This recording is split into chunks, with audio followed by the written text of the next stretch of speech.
Welcome to Dice and Mind, a podcast hosted by Brad Brown and Jason Kaufman to explore the intersection of life, games, science, music, philosophy, and creativity through interviews with leading creatives. All are welcome in this space.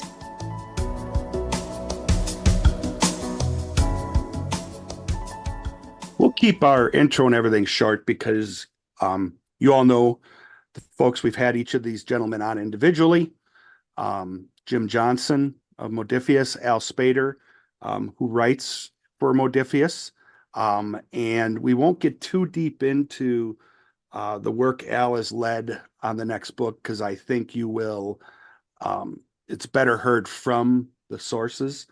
Mm-hmm. But I will say that this is going to broaden the game in a really cool way. We'll just lead with this. We are going to talk in a moment with Al and Jim about the Star Trek Adventures campaign guide, the Federation Klingon War Tactical Campaign.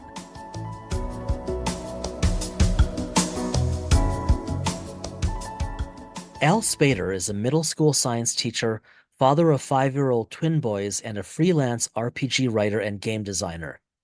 As a regular writer for Star Trek Adventures and lead designer of the Sentience 2D20 RPG, Al brings his knowledge of neurodivergence and social-emotional learning to the TTRPG community. Jim Johnson was born about the same time Apollo XII landed on the moon and has always been kind of spacey, and shares a birthday with the Kindle. He is the author of the Pistols and Pyramids Weird Western series and the Potomac Shadows Urban Fantasy series. He's also written a bunch of other stuff in and around science fiction and fantasy genres and pen and paper RPGs. He's currently the project manager and line editor for Modiphius's Star Trek Adventures RPG.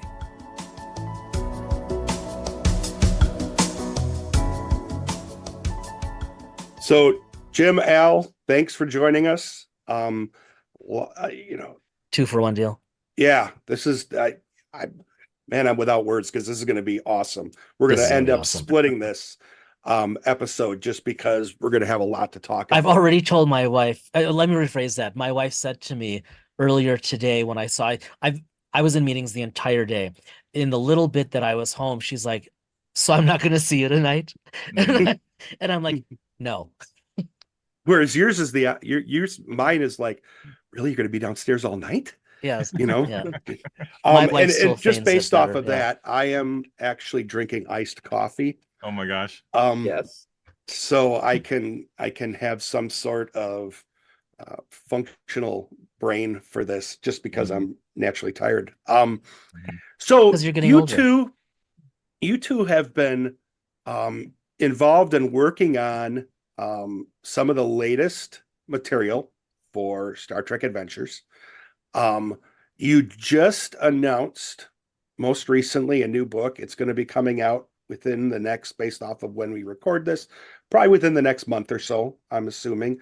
If you don't mind, to start this off, why don't you talk about what the material is? I'm kind of leaving this open for you, and then what precipitated the development of it. It's so unique. Yeah. Al, why don't you take the first question about what it is, and then I'll talk a little bit about what precipitated it. Right. So we are talking about the Federation Klingon War Tactical Campaign, which is a campaign that tells a parallel story to the USS Discovery during the Federation Klingon War. As you know, campaigns are typically a bunch of stories that link together. But this book takes it to another level, where it includes this tactical overlay where players get to experience the roles of admirals who are assigning assets to deal with the war as a whole. And so you're basically bouncing between the role-playing sessions and then the strategic sessions, going back and forth and telling this really galactic story. Yeah, and gosh, as far as what precipitated it, I have to think back. And I have such a short-term memory for stuff. Like once I finish a book, I purge it and then I move on to the next thing. We talked about this before. I think myself and the people at Modiphius in charge of helping me figure out like what's our product schedule going to look like, what kind of things do we want to do. one of them came up with collectively we came up with the idea of like, why don't we do like a tactical campaign, kind of harkening back to the FASA Starship Battle Okay. Simulator kind of thing, because that's something we haven't really done for Star Trek Adventures yet. Can we do something Starshipy, something like that? And I'll spill the tea here and say that at the very, very, very beginning stages, like way back when we were just kind of like initially concepting it, we actually thought it might be a box set. We thought it would be like a box set with tokens and cards and maps and stuff all inside it, right? And this was during the height of the pandemic.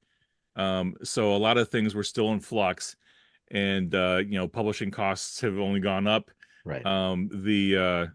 The distribution was chaotic during the pandemic. The height of the pandemic, I mean, we're still in the pandemic, but during the height of the pandemic, you remember ports were closing because like you get a port in China, that wave of COVID goes through it, they shut down completely for a month or 2 months or whatever. Yep. And like, so somewhere in that developmental process, early on, we were like, well, if we did this, it would have to come from China, because they're the ones who can do box sets most, efficiently, cost wise, time wise, and distribution wise. But we knew with the pandemic and all these issues that were happening with the pandemic, it was going to be next to impossible to get anything out of China anytime soon, right? Because of all the delays and the shipping and stuff and whatnot. And we were like, okay, let's maybe rethink this and maybe go toward a book. And because we knew books come out of Europe, and getting a book from Europe to UK is far easier than getting a ship from China to anywhere at the time. Anyway, it's much improved now, obviously, but at the time it was like, oh my gosh, this is gonna be just crazy to make it happen. So anyway, we eventually settled on a book, and then at the time, Ivan Sorensen was working with Chris Birch on some stuff, and there was just an opportunity there for Ivan to say, oh, I could pitch this like tactical campaign component and maybe work with the guys on figuring out how do we make it Star Trek-y, and then they could take it and go and run off with it. And that's pretty much what we did. Of course, at the time I was developing Captain's Log, Lower Decks, and I think we were wrapping up Utopia Planitia. So I had like 4 major books on my plate all at the same time. My God. And I think one night I was, probably after an interview with somebody, I sat down and I looked at my workload and I was like, I can't do this alone. There's just no way. I just don't have that kind of time. And I was still working a day job at the time. I was like, how am I going to get all this done on the schedules that they want me to get it done? And so that's why I reached out to Michael Dismuth to help me with Captain's Log. And that's why I reached out to Al to help me with the Klingon War book, because I knew, having worked with them for a year and a half, couple years prior to that, that they had, like, not only are they good writers, but they also had the, like, whatever mojo I thought they needed to effectively be lead writing on these individual projects.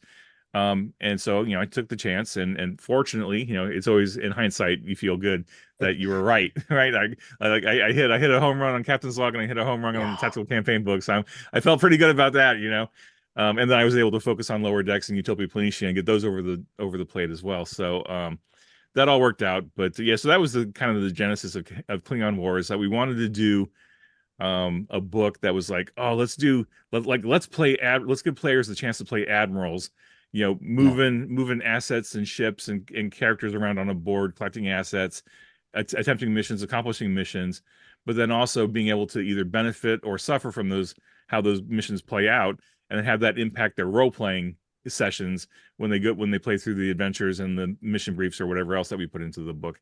So that was kind of the genesis. Al, did I miss anything key in there? No, I think you got it. The very first thing I saw was Ivan Sorensen's tactical overlay, and that kind of got me in the mindset, and being someone that loves to do crunchiness and mechanics, I was all about it. I was like, yeah, let's do this. Could I ask, just for those that don't listen, what is Ivan's role involved in all this? Some folks may not necessarily know who Ivan Sorensen is, and I just Ivan has written a series of games. One's called 5 Parsecs from Home. There's another one, 5 Leagues from the Borderlands. 5 Borderlands, and a few other things. And in the ensuing years since we started this, I think he ended up, and I don't know the details, so Ivan, apologies if I get this wrong, but I think he sold those games to Modiphius. So now Modiphius actually owns those games outright and is going to continue to develop them and do other things with them. But I think Ivan was the genesis of those. And so he came up with the initial like first draft of the tactical campaign component where we've got, you know, ships and assets and things going on, Yeah. and then they go off and do missions. And then Al and the writing team that we put together took that and play tested it and refined it and refined it and refined it. And then we added in all the role playing elements with the different adventures and mission briefs. So Ivan definitely is one of the, like, he helped create the foundation of it that we then built on. So we wanted to absolutely make sure that he got some credit in there because he was a big piece of it. 5 parsecs and Borderlands, I have those. They are phenomenal games. So having him involved, you know, with you all on that, that's definitely a big plus. Yeah, and those are procedurally generated games, right? That where you roll on tables to find out what the encounter is going to be, what the mission's going to be, what you need to do to be successful. You're rolling on charts and whatnot, and that those are meant to be miniatures games. So it was a good transition for him to just do, you know, a procedurally generated campaign engine for this tactical overlay. So I found it interesting. And there's so many places we want to go, but I found it interesting, Al. So like we knew for a little bit that you were working on something like, or air quotes, something like no NDA here. I mean, we whatever that meant for whomever, we knew you had a project in process. That was it. And then when when we saw that you had led the ship, so to speak, on a tactical campaign guide, I I got a really real kick out of it. I said something to Brad, I think, because I didn't think, well, neither of us at all expected something like this guide. This is fascinating. Yeah. But like you had been on the show not that long ago. And it's like such a nice guy. I mean, Al's just this sweet guy. And then his name is on this war guide. And I'm like, wow, respect. I did not see that coming.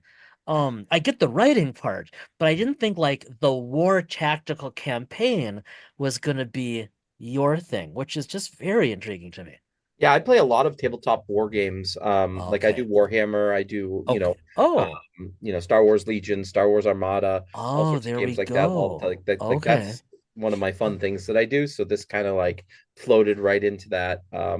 And and to be clear, like, this tactical campaign is here. There's lots of stuff about war, but we also tried to really ground it in the first half of the book, talking about stories that you can tell.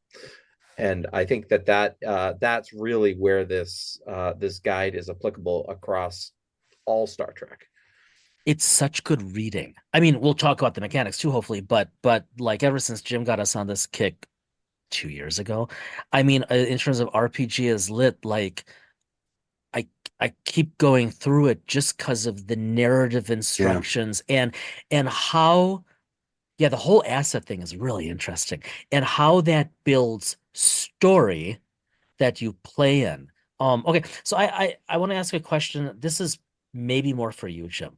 Um, this is my assumption as being like a user, a player, whatever. But looking through the guide at the layout, it seems like beautifully iterative of some of the things you learned in what you all did with Captain's Log.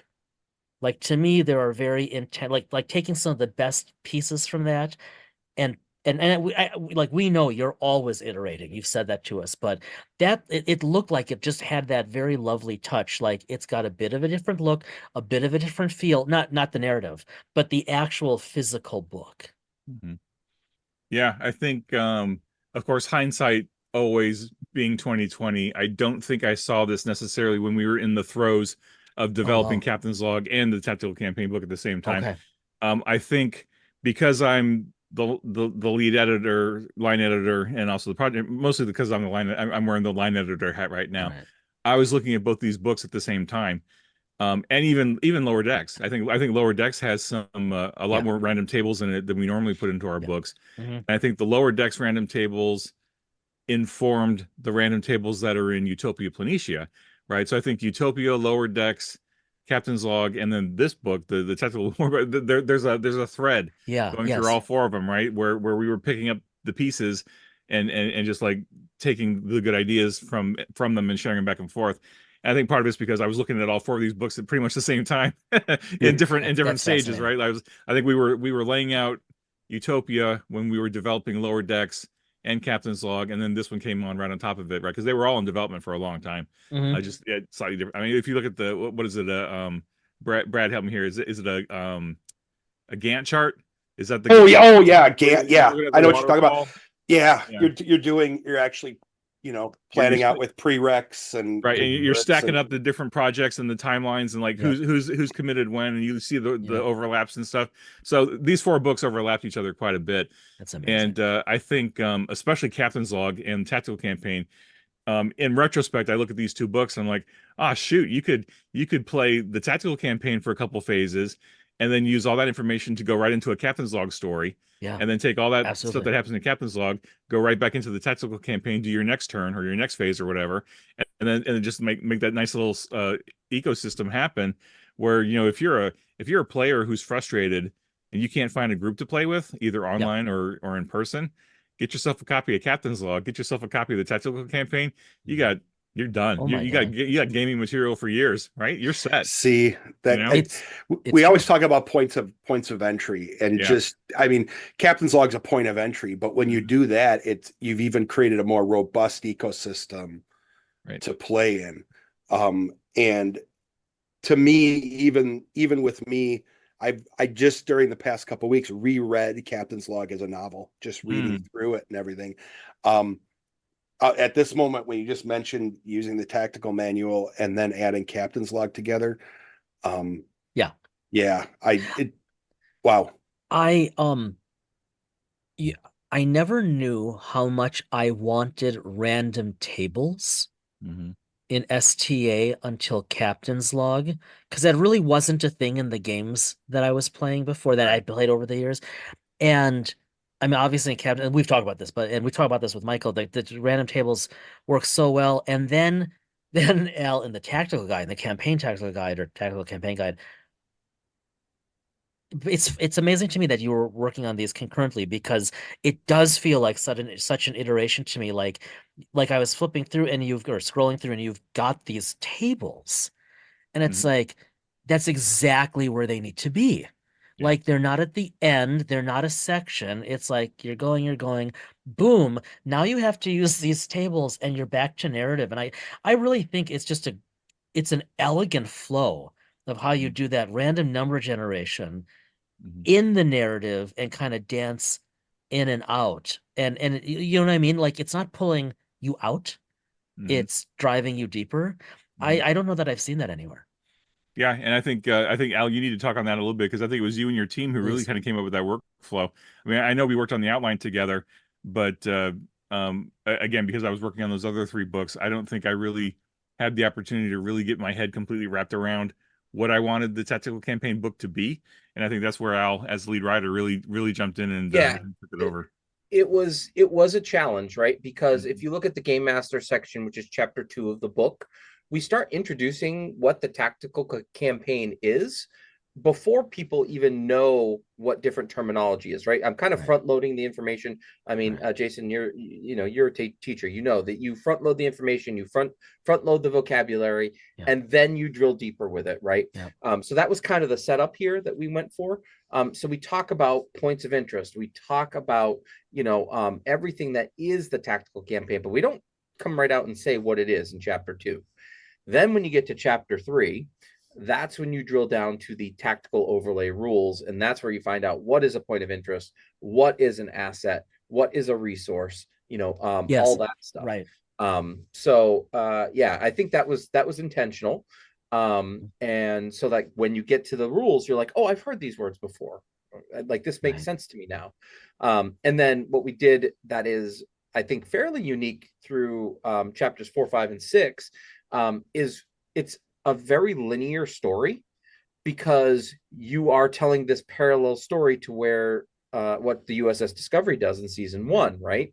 So we divided the campaign into 3 stages: early war, mid war, and late war. So in the storytelling part of this, we have scripted events which actually happen in the show to kind of keep track of where you are in the timeline.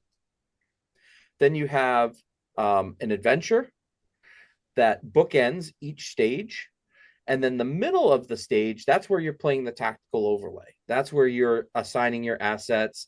That's where you can be pulling in the mission briefs. So it's actually very linear as you read through chapters 4, 5, and 6, which is kind of cool. Yeah, it is very quick. It flows. It's okay. So, but I just my other burning question here, and then I'll stop, and it's all you, Brad. But why the Klingon Federation War? I mean, granted, you had choices, but I'm curious, like, why that? Jim, you want me to give my answer, or do you want to give your answer first? No, you go ahead and give your answer first. So the reason why I was so excited about it, Jason, is because the USS Discovery is gone for 75% of the war.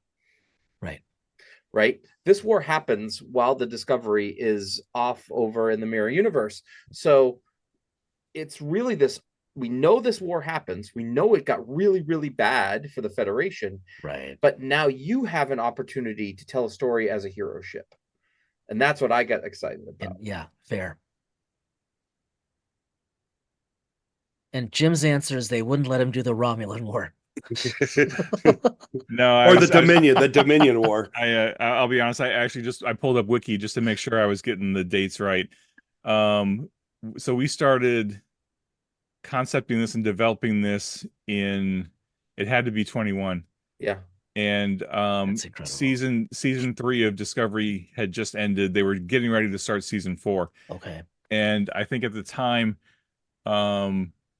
Discovery was, I mean, you had Discovery, Picard, and I think the first couple seasons of Lower Decks, Discovery was still pretty hot, right? I mean, it had its naysayers, of course, but it was still pretty much the big Star Trek show that was on the air. And we really liked it, and I liked it. And it was a lot of what Al was saying is that there's a huge chunk of the war where there's just like, you don't know what happens. They kind of allude to it. And then, but then the Discovery comes back and then they resolve the season.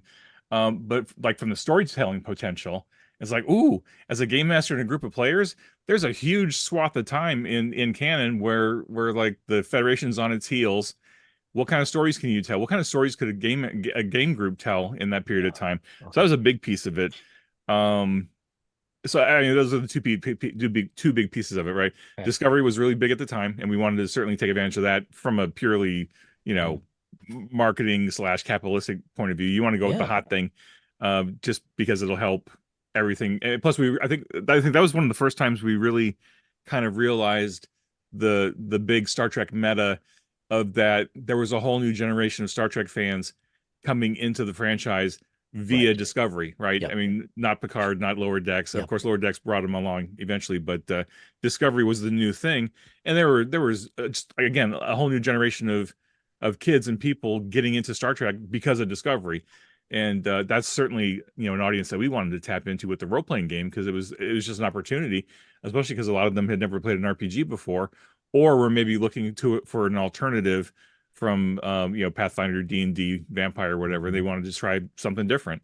And I remember distinctly seeing a lot of conversation online about people who heard about Star Trek Adventures and were like, "Oh, I didn't know there was a Star Trek D&D." Right, because D&D has kind of become synonymous with RPGs now, right? So they were like, "Oh, it's a Star Trek D&D." It's like, yeah, it's Star Trek D&D, sure. So there's a lot of reasons built into it, but I think those are the two big ones. I mean, and then of course it was an opportunity to do something different with the line, right? Because we hadn't really done in the command source book, we kind of played with the idea that you could do an Admiralty level campaign where you're commanding sectors instead of a single ship. But this was the first opportunity for us to really blow that out into an actual game, or a mini game component, and say, okay, now you can actually be admirals making hard decisions and sending off ships and assets and stuff and trying to resolve missions, and having that tension point of like, I have more missions to attempt than I have assets. What do I do? Or I have 3 really hard missions to focus on. Which ones do I focus on and which ones do I let go? And Al is so cool because, like, I know that Michael and I we played the game a couple of weeks ago on Continuing Conversations. We played through the first couple turns, and like our very first turn, we had like a really hard tactical mission related to a starbase, right? Like the Klingons were attacking a starbase, and we had like 4 other missions that were almost equally as important. and we started assigning assets, and like the mission with the starbase, we just didn't have any assets left to assign to it. So Wow. the Klingons blew up a starbase in the first phase of the war, The and we're like, guilt. oh The shoot, guilt. what kind of storytelling potential does it have though, right? Because if we were to Yeah. go, if we were then to go into Captain's log, we'd be like, okay, this episode opens up, Starbase 6 has just been blown to smithereen by the Klingons because the Federation got completely gobsmacked by this war starting, completely unprepared. Yeah. The Klingons draw first blood and blow up this starbase, which probably has 10,000 people on it, right? More, maybe. Like, I mean, these starbase is a significant asset, right? And it's like, oh gosh, and that really kind of informed our whole episode, because like, oh, we just lost that starbase. What do we do now? Oh my god. So it's just, it was a great opportunity to add something different to the line. And ultimately, again, looking back 2020 hindsight, it was another gigantic tool, a bunch of tools that we could throw at players and game masters and say, okay, you haven't gotten enough tools yet. Here's some more tools to go do what you want with your Star Trek campaign, whatever direction you do it in, whatever species you're playing as, whatever civilizations you want. Just here's even more tools to play with. And I think fans right now are just starting, like the hardcore fans that we're targeting are just starting to get a sense of the potential of this book and this campaign. And I think this is going to help too. I mean, just talking about the fact that you can combine the tactical campaign with Captain's Log by itself should open up some eyes, I think. Well, and hopefully the timing too, which I don't know, maybe this is coincidence, maybe it's not, but as this two-parter drops, right? The episodes, not the book, but the final season of Discovery is just a few more weeks out. I mean, that's really good timing, all things considered. I mean, it looks that season looks like it could honestly be great. And that's going to bring attention back to Discovery. And I mean, you guys have the book. Yeah, Al and I and Michael talk about this a lot on chat. It's like, it's so weird. And like, I mean, if you think about karma or just like the great koala in the sky, the great koala in the sky, or the collective unconscious or whatever, it's really weird how timing has worked out on a lot of our books, right? Like Utopia Planitia, we got that done, and it came out right about the time Picard season 3 came out, and Star Trek Online managed to get a bunch of their ships canonized, and we happen to have some of those ships in Utopia Planitia. So cool. Because Thomas didn't tell us, and it was just this nice little synergy of like, oh, this book came out at just the right time because we've got ships in there that are now canon, and it just worked out. Like Lower Decks had some charming moments of timing, and then this book had a very long adventure in 2023 getting out. Like, we had intended this to be a fall 23 publication. Wow. Okay. But just, stuff happened in 2023 that caused it to be delayed and delayed and delayed. And finally it came out now, right? And you're right, we had no idea when Discovery season 5 was going to come out, because we knew the pandemic slowed it down. And then we knew it was, I think in the fall we knew it was coming, but we didn't know when. And then it wasn't until I don't think it was until the Super Bowl when they actually announced it's coming out in April. Yeah, that sounds right. And I know Al and I talked about it. We're like, oh shoot, that last season's coming out like right after our book comes out. This is perfect timing. How did that happen? Right? It's just we got lucky, I guess. Again, so like whoever's looking out for Star Trek Adventures, I got to thank them for it, because we've just gotten lucky with the timing a number of times here. Yeah, and like we talked about it too, Jim, that this book was almost completely done by the time Strange New Worlds had started airing. Yeah. Oh wow. So we really lucked out in like the Mbenga Chapel story arc in season 2, where they're telling stories about the Federation Klingon War, right? And we introduced the trauma system. That's very interesting. Book.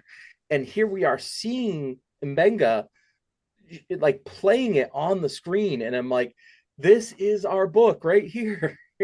So we very serendipitous. Yeah, because I mean, we were by the time, especially season 2, I think season 2 especially, of Strange New Worlds, there was a lot of episodes that involved Mbenga and Chapel. Like either reflecting back on their wartime experiences, or actually literally showing us flashbacks. Like the MASH episode. Yeah, the MASH episode. And I know we were both watching that episode, It was like, oh yeah, I was pumping, I was doing the fist pump like Yeah. this is exactly what, because we were in the middle of layout of the book at the time, because it was already pretty much locked down, and I was like, oh man, all that trauma stuff that Michael Duxbury wrote, that chapter on scars and the trauma of war, and Really how interesting.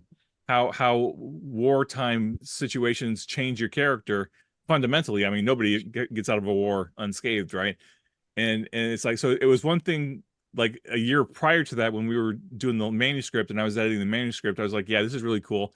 And I was identifying more with Nog, right? Because in the Yeah. Dominion War, I think he is the one character in the Dominion War that really best exemplified Hmm. how a war can change you Hmm. and impact you, because he lost his leg. But then once we got to layout, then season 2 came out, and I saw that episode. Well, there was 2 episodes, right? There was the episode Yep. with Mbenga dealing with the Klingon Hmm. ambassador dude, and Yep. then maybe possibly killing him at the end. Definitely killing him Hard, at the hard to end. say. Not Um, hard to say. and and then the MASH episode with Chapel and That was Mbenga, and I so was like, good. oh, this is perfect. Like when we, because I knew, like, the instant I watched that episode, I was like, oh, as soon as we start doing interviews and continuing conversations, we got to mention these episodes, because that's going to help players and game masters have an immediate reference point. We'll Yeah. say, go read that chapter on scars and the traumas of war, and then go watch those episodes, because that's exactly what you can do with your characters and your players in the game if you want to, right? I think this was the first book, Al, correct me if I'm wrong, I think this is the first book where we had a content warning up front, Hmm. saying this book is going to cover some hard stuff.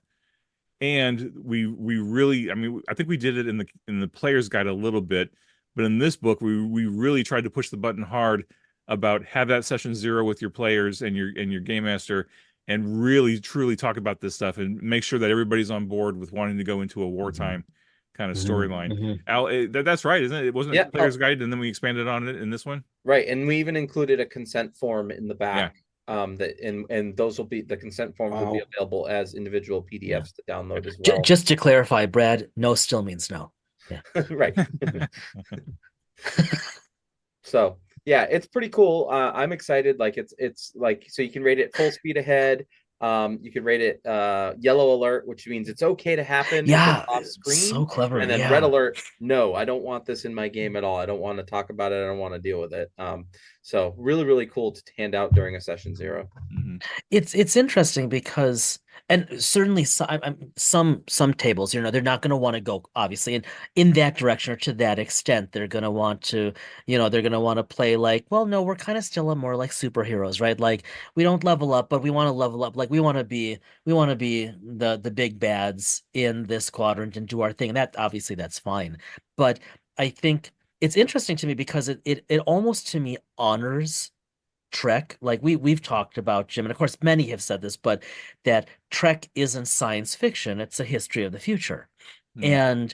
And if you roll, pun intended, but if you roll that way, then if you're going to really have a combat-based game, then maybe you want to really seriously consider what are the ramifications, short and long term, for your PCs. And you've given us that guide to do that, which I think has got to be pretty darn novel in RPG land. I don't know that I've seen anything like that. I mean, maybe some trigger warnings or whatever, which the research actually says do more harm than good, but I don't think I've ever seen anything like that. Do you need, because you kind of mentioned with the little the pips and tokens and things like that. Do you need to play this as a miniatures game, or can it function without it? Just because a lot of folks are going to probably, look at it and go, oh, this would probably be good with miniatures. And I know Modiphius has some out there. But you could play it either way, correct? Or is Yeah, it... I think so. We have included tracking sheets for both points of interest and assets, so that you can keep a full log of who you have to deploy where. So you don't have to have anything. You can just use those to keep track of your stuff. That said, we do on the front inside cover, we have included that awesome Federation Klingon War map from season 1, and you can like put like glass beads down to say, okay, this is where point of interest 1 is, and like things like that if you Clever, want to keep yeah. track that way. But it's designed to not have to do all those things. You absolutely can. Like Michael Dismuke wants to set up a big, map and push pawns away with like, a little Oh, that's baton cool. or whatever. And like you can absolutely do that if you want, but you don't need to. Yeah. If you're going to do that, you got to have that on continuing conversations, and you need one of those cameras that comes Yeah, down. So Yep. that's overhead. Yeah. I want to Yeah. hear Michael say, "I love the smell of napalm in the morning." That would really, really make my day. Yeah. So I'll add that so you certainly don't need miniatures because it's not really it's not a miniatures Yeah, campaign like in the sense of like D&D where you're doing 5-foot steps and you're actually figuring Right. out positioning and stuff, right? But it's like what Al was saying is like on a general broad scope. Oh, there's a mission on planet, planet X. We're going to send this ship to that planet. We're going to send this character to that planet. You could push them around that way. That's certainly fine. But what Michael and I discovered when we were doing it on continuing conversations is that Al actually on his own for the love actually created a bunch of cards, asset cards that have the ship and the characters on the card, and Very they're in cool. the style of the old Decipher Star Trek collectible card game. Wait, So he found the same format, and so Michael and I found those really invaluable because it was easier to visualize what ships and what assets we had, and then we kind of like moved them around on the screen as we were assigning them to different missions.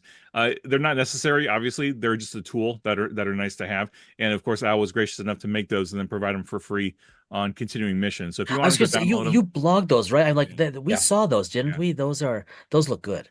yeah, Yeah, and yeah. somebody I else did a few, and then somebody else Okay. posted some more yeah, abstract ones on Reddit on recently as Reddit, well. yeah. Oh, okay. And Okay. I don't remember the username, but if you go to the subreddit for Star Trek Adventures, somebody posted some really fantastic like blank generic cards that you could use for Nice. any war, Okay. right? Like where Al's are a little bit more specific to what we had in the Klingon War book, which is fine. Um, he created generic ones, which works just as Mm. well too. So I found the cards useful, and in fact, I even Yeah. remember Al telling me in the middle of the development of the book that we really should do a card deck. And again, at the time, it just wasn't really feasible to do a card deck. Yeah. I knew it was going to be a really hard sell to the people at Modiphius to say, "Hey, we're doing this Right. book. I think we should do a card deck with it." Yeah. Right? So that was a tricky call, but now, of course, in retrospect, it's like, Well, shoot, we should have done a card deck, or we should have found a way to put like perforated pages in the book with punch out cards or something. But I mean, even with that, there was what 60 there's 20 character assets, there's 20 ship assets, and there's 20 resource assets, so that would have been 60 cards. That would have been I'm hard to put into a book. I'm glad you didn't do that. As neat as that would be, I hate having to tear things out. I knew you were Yeah. going to say that. Because you're the same. I hate Mhm. having to tear things out of such a beautiful book. Mhm. Like I would much rather just pay for something For a in deck. addition. Yeah. Though I think a sign of any good system is like it's extensible. And you guys, you especially, Jim, you've always been good about supporting supporting the players, right? And the community. And so the fact that already you have people generating these tools on top, that says Mhm. something about the durability already of the system. Well, Yeah. and I actually, because I do I've mentioned this in the past, some sports gaming with cards.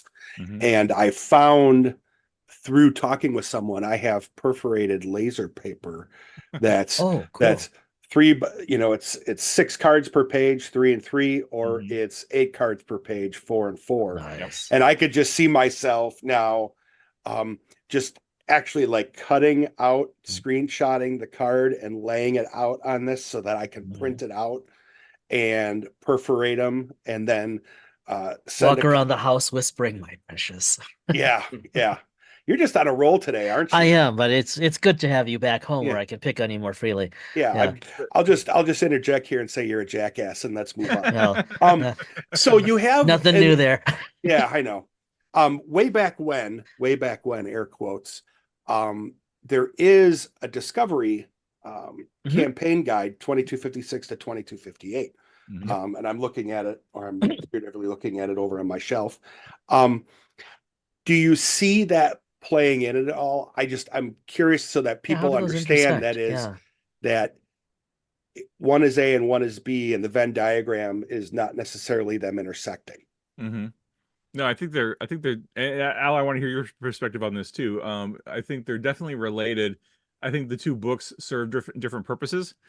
I think the campaign guide 56 to 58, that was really aren't being intentional about trying to cover those 2 years, but also, creating a bridge from Enterprise to the original series, right? The fairly lengthy descriptions we have in there about what was happening before Discovery season 1. How does that relate to Discovery season 1? How does that carry through to Discovery season 2? And then how does things go from the end of Discovery season 2 to the original series, right? Because like canon can't put those dots together like we can Right. in the RPG. And that Discovery campaign guide came out even before Strange New Worlds did. So we didn't know that there was going to be a Strange New Worlds Right. chunk of time in between Discovery and the original series, although it all hangs together pretty well. I think canonically. And then we added some information about Section 31, of course, because Section 31 was a big deal in season 2. We added a little bit about the Terran Empire, which we hadn't really touched on yet in the game line. So it was an opportunity to do a lot of different things with that Discovery campaign guide that we hadn't done before, and use it as kind of a really it was another tool set. And I think the Discovery campaign guide was also one of our first books that really gave us an opportunity to focus on the independent campaign, right? Like if you want to play Independence, use the player guide, tie that in with the Discovery campaign guide, and go be Harry Mudd, or go be Ferengi merchants, or go be some Nausicaan marauders or something. Nice. So, and then the war happens, right? And then how does that change your stories? Like you all of a sudden you're looking to make some latinum on the side, and then the war breaks out. Now what do you do?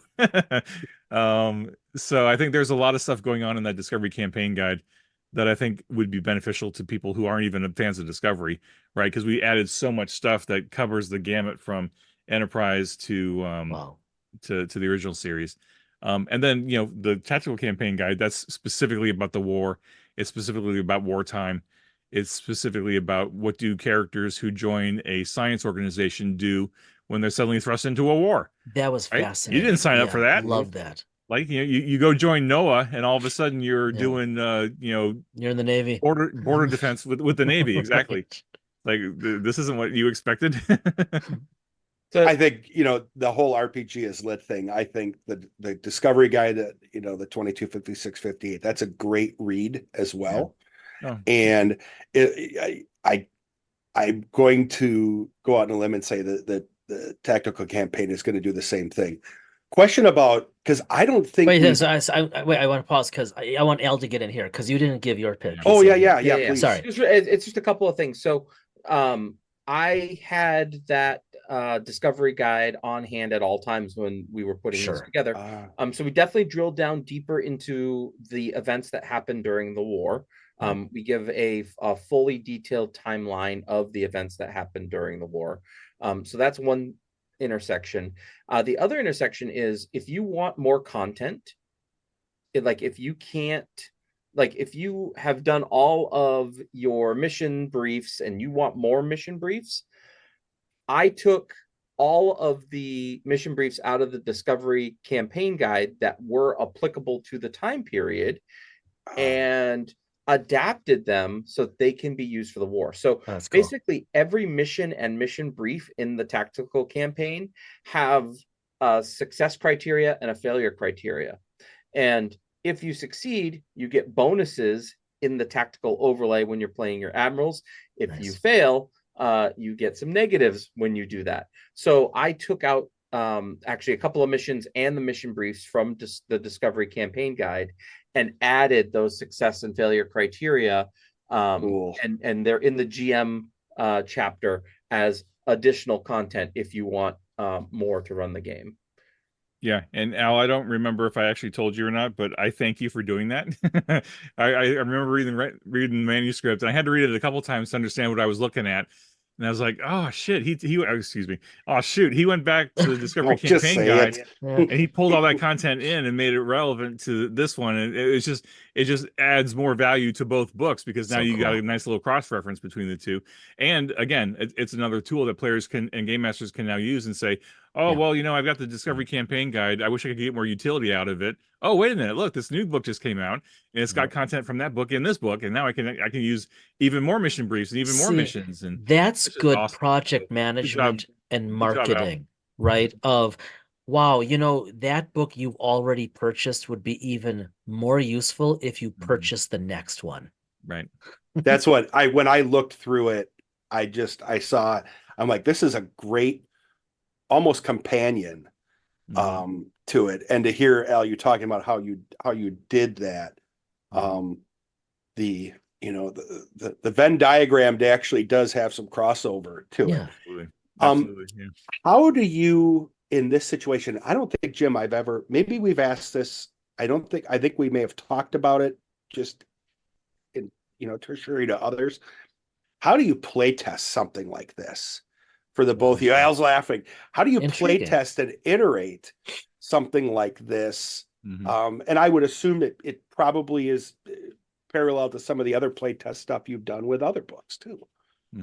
Al, you want to talk about the playtesting for this one a little bit? Yeah, and please, I hope I'm not stepping out and asking things. No, I think this is a good question, and so Jim said, "Hey, this is yours now. Figure out how to make this work with Star Trek. You can play test it."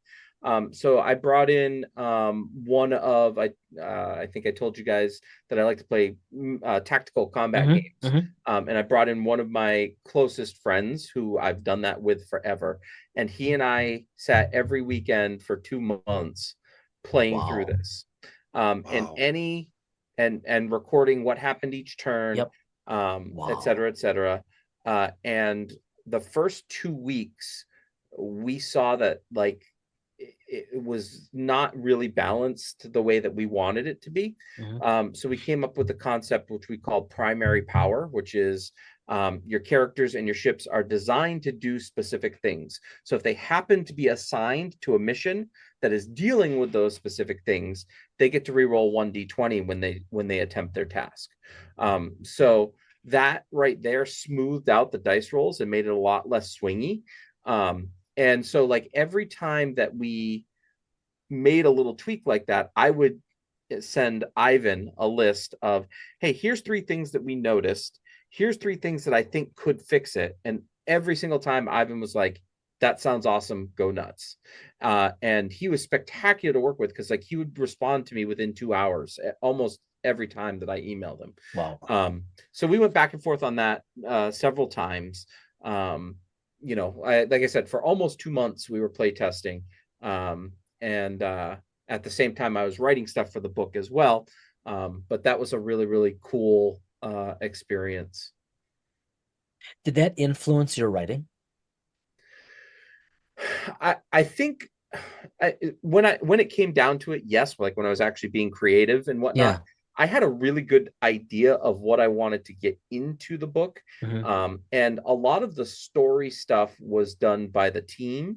I got to do the research and the mechanical type stuff. So there's a lot of optional rules in this book. And Jim said, hey, go through all the other 2d20 lines, core rule books, see if there's anything that can apply to war and adapt to Star Trek. Go through the system reference document, see if there's anything that can be adapted to Star Trek. And so like that was a majority of my time was spent researching all these other lines and trying to adapt stuff into the Star Trek game. In that vein, actually, you kind of brought us to a question I have. So obviously you've done your own stuff beyond STA, but this was your first lead as a project, right? Yes. So I'm curious, and like we've asked Jim this too, and we asked Michael, but I'm curious, were there parts that like you most enjoyed, whether it was the writing or the research or the working? Like you have a heck of a lineup of writers on this book.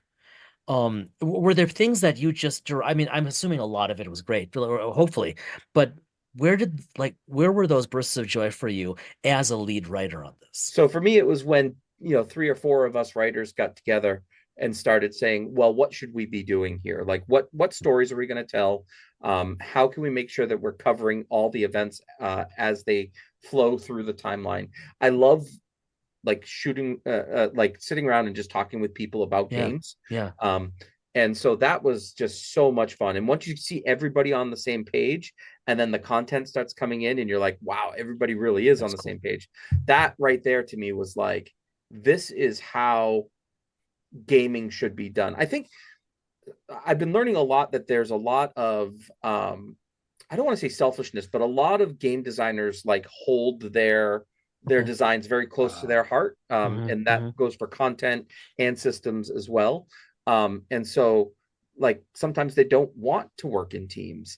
But for me, just my experience with STA, I think you get the best product possible when you have a team.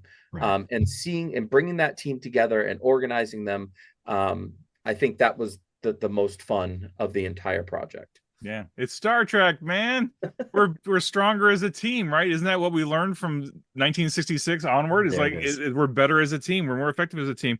Al, you make a great point. It blows me away, like especially in the last, I don't know, 10 years or so. I see a lot of game books or a lot of game products from other companies, you know, all kinds of companies come out, and there's like one name. There's like one name or maybe two names either on the cover or in the credits or something. And I'm like, really? One person did this entire thing, this 300-page core book or this, 100-page starter set or whatever. Like literally one person did this. How is that possible? Like, I mean, is it just their one creative collective vision and they're just doing their thing? And it's like, I just don't get it. And then I look at our stuff and I'm like, a team built this. Like we're stronger. We cross-pollinate and we throw ideas at each other all the time. Especially, a few books back, we were all collaborating on the outlines, and then I realized that was a bit much. But we would throw a lot of ideas back and forth on the outlines, and we're like, oh, we could do this, but ultimately it made the product stronger, right? Because it was a collective effort as opposed to one person saying, here's what we're going to do, go do it, and having no creative energy. And it harkens back to my dark ages when I was involved in creating a comic book. And I wrote the scripts, and I was like, wait, I want my philosophy was, I'm writing the script, I want the artist to add their own creativity to it and make it better, right? But then there was a different writer who was like, no, I'm going to write the script, and I want the artist to draw that, like just draw what I wrote. And it's like, well, but they can't because they're creative, right? They're not just going to just draw what you want them to do because they've got to put their own spin on it, and it might actually make it better, right? And they couldn't see that, but so like it just blows my mind that there are games out there that have been like created by one person. It's like, but it should be a team. A true story. I'm working on a role-playing game right now called Once Upon that will hopefully be out Q1 this year. And the group that I'm working with, the Yellow Hand, I went into our team meeting and I said, all right, who wants to write something for this book? And everybody sat there like with their jaw down. Like I was asking, they're like, wait, and like one of the guys like, I'm just an artist. I'm like, I don't care. Do you want to create a kingdom into the book? You know what I mean? And I said, I think that this product can be better if everybody gives a little insight to it. And so so we've got a couple of extra writers jumping in there, and I'm a very big proponent of working as a team. That's a theme, really, Jim, cool. That from the first episode we had you on. First time we ever talked to you. You made that clear. And even when you and Michael were on, or when we were each individually, you've always said, this is always a team effort. And I think that is, it's culturally unique when it comes to a business environment. And it just shows the quality of the product. I have a question. I think probably this will be a good time to end for our part one. When we go to part two, I'm going to use a term that I just loathe, but it's the best description. I kind of want to talk about, or just start the conversation about the sausage making and of the project management of this, just because this is a little different that I'm assuming than a regular book. So I just wanted to get your take as a PM nerd, Jim, if we could. So yeah, sure. Let's do that second time around, and we'll continue this conversation, not to attack your trademark of continuing conversations, but we will continue the conversation on our next episode. Awesome.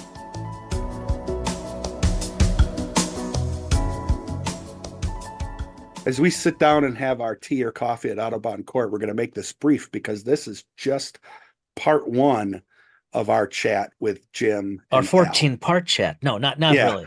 Not No, really. but you know, I'm literally I'm sitting down with my tea and my coffee and getting ready to listen to part two on our next episode. Mhm. So books and everything have just kind of gone on hold just because of talking about the tactical campaign and everything else. And to just speak about that for a moment, it is a beautiful book Yeah. in terms of production, in terms of readability. Again, RPG is lit. This has been one that's really intrigued me. It's a different way of looking at the gaming system. It really expands upon it, and then just the layout is so readable. And Jim has said this, I think every time we've had him on the show, and countless times offline, that every book he oversees for the Star Trek Adventures line, he seeks to iterate it forward. And I think this one is one where especially you see that there was at least some cross-pollination with everything going on. So we'll keep this short, but needless to say, I think this book in spirit, because of course it's a pre-order, but this book in spirit has been on our mental desks since we got wind of it. But if you pre-order it, You what do get the PDF. You get the PDF. And it is, and that's how we know, right? And Yeah. it is gorgeous. And Al, it's so fun to have him on to talk Yeah. about this because it's his baby. Yeah. And to hear him go, so man. And let's be honest, he's got one of the coolest offices ever. Yeah, You know. it's when we have people like Al on where it's a shame we're only audio podcast Yeah. because the geekery behind just the sheer volume of volumes. Yeah. Yes. And miscellany. Truly impressive. Yep. All right. You know the deal, everybody. Not only come back for part two, please, with Al Spader and Jim Johnson, really good friends of the podcast. If you like what we're doing, if you enjoyed this episode, if you've enjoyed any of our episodes, if you have no idea why you're even listening to this episode, please, on your favorite podcast app, give us a rating, give us a 5-star rating. Help us spread the word. We are fortunate that after a few years, Dice in Mind is certainly beating the Midland of all the podcasts out there. But we'd really appreciate your help in spreading the word, spreading the gospel, if you will, of RPGs for just so many good reasons, and for sitting down and playing them, for talking about them, for reading them. So give us a rating, tell your friends, and in the interim, be well, stay well. We will see you in a couple of weeks.